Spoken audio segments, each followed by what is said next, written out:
जैसा कि कल मैंने आपको हु का प्रयोग बताया था, प्रेजेंट इंडेफिनिट में किसका प्रयोग बताया था? हु का। और हु का अर्थ क्या होता है हिंदी में?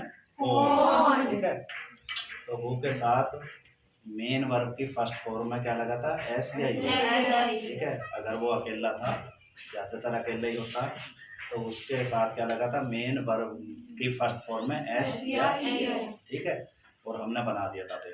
हु के दो प्रयोग थे, यानी कि दो काम कर रहा था। एक पहला काम क्या कर रहा था? वो क्वेश्चन वर्ड था। पहला काम क्या था उसका? Question word. और वाक्य के बीच में आया था, इसीलिए हमने वो सबसे आगे रखा। ठीक है, इसीलिए हमने सबसे आगे रखा, क्योंकि अगर क्वेश्चन वर्ड वाक्य के बीच में हो हिंदी में तो उसकी अंग्रेजी सबसे पहले रखते हैं। ठीक, इसके बाद हमने जब वो बाहर निकाल कर रखा तो उसने कर्ता का काम करना शुरू कर दिया, यानी कि सब्जेक्ट का काम करना शुरू कर दिया। और वो कैसा था? कौन? अकेला, यानी कि अकेला है और कर्ता का काम कर रहा है। तो फिर हमने क्या लगाया था? हु के बाद मेन वर्ब की फर्स्ट फॉर्म में एस या। ठीक है, और ऐसे हमारी गाड़ी फिर आगे चल गई। ठीक, इसके बाद उसने दो नियम फॉलो किए थे। एक तो जो है क्वेश्चन वर्ड बीच में था और बाहर निकलना जरूरी था। एक, हमने जब उस सेंटेंस से कौन का सवाल करा कि कौन करता है इस काम को, तो उसका उत्तर भी कौन ही मिला, तो यानी कि वो सब्जेक्ट मिला। तो इस वजह से वो बाहर आना था। तो उसमें दो नियम लगे हमारे, एक तो अफर्मेटिव का नियम भी लगा और एक इंटरोगेटिव का भी, समझे? इसीलिए हो से जो वाक्य बनता है तो हम क्वेश्चन मार्क भी लगाते हैं बाद में। ठीक है, तो दो काम करता हो, एक तो अफर्मेटिव का कर्ता बना बैठता और दूसरा क्वेश्चन वर्ड होने से बीच में आने से वो बाहर निकलता। ठीक है, उसका निगेटिव भी हमने बनाया तो डज नॉट आई, फिर है डज नॉट मेन वर्ब की फर्स्ट, तो फिर भी वो बाहर बैठता, यानी कि अफर्मेटिव प्लस इंट्रोगेटिव नियम लगे उसमें, या अफर्मेटिव प्लस नेगेटिव। ठीक है, और आज हम आपको नेवर का प्रयोग बताएंगे। नेवर यानी कि नेवर माने होता कभी नहीं, नेवर माने होता कभी नहीं। और ये किसका विलोम है? किसका ऑपोजिट है? एवर। एवर माने हमेशा होता, एवर माने हमेशा। तो इस तरह से विलोम भी याद है, ऑपोजिट एवर का नेवर। ठीक है, एवर माने हमेशा, नेवर माने कभी नहीं। और हमेशा और किसके क्या मीनिंग होता है? हमेशा, ऑलवेज, सदा या सदा। ठीक है, तो इससे ये मीनिंग भी याद करेंगे, एवर का नेवर। नेवर का प्रयोग क्या है? ही, सी, राम, यानी कि एक वचन करता है सिंगुलर सब्जेक्ट, इनके साथ हम नेवर रखेंगे। और नेवर रखने से क्या भागा यहाँ से? डज, यानी कि जहाँ डज नॉट आता है उस जगह क्या रखा हमने? नेवर। सब इधर ध्यान दो, क्या रखा? नेवर ने क्या भगा दिया? डज। और मैंने आपको क्या बताया? अगर प्रेजेंट इंडेफिनिट टेंस के वाक्य में डज है, डज है तो एस या एस मेन वर्ब में नहीं लगेगा, एस या एस मेन वर्ब में नहीं लगेगा। लेकिन अगर डज नहीं है और कर्ता एक वचन है तो मेन वर्ब में एस या एस लगेगा। तो अब इसमें ये एक वचन करता है, इसके और भी हो सकते हैं, जैसा माई मदर, माई सिस्टर, एक वचन बहुत बन सकते हैं, ये तीन बताए। ठीक है, प्रोनाउन है ना ये, ही, सी, राम। तो नेवर के साथ क्या लगा? मेन वर्ब में एस है क्या?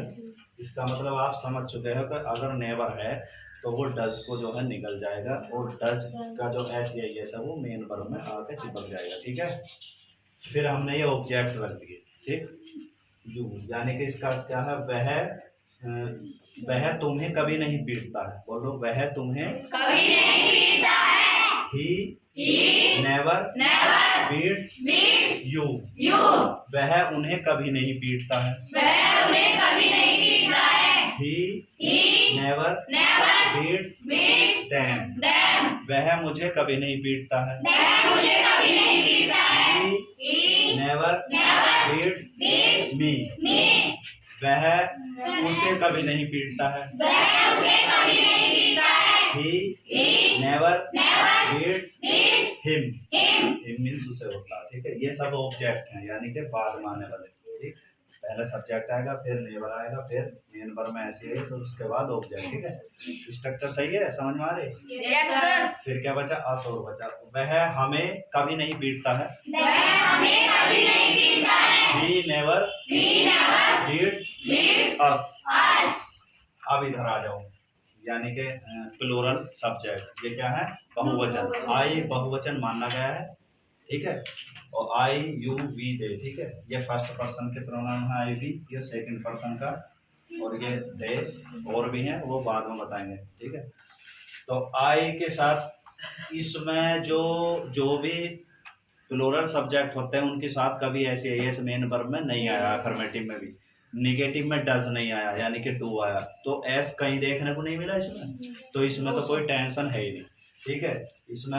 इसमें ये बताओ नेवर ने क्या निकला इसमें, डू नॉट, डू नॉट दोनों निकल गया, नहीं वो नहीं होता तो डू नॉट आता, लेकिन नेवर है ऐसे इसका इसमें मैटर है नहीं, क्योंकि ये बहुवचन कर्ता के साथ हम ऐसे इस मेन वर्ब में नहीं लगाते।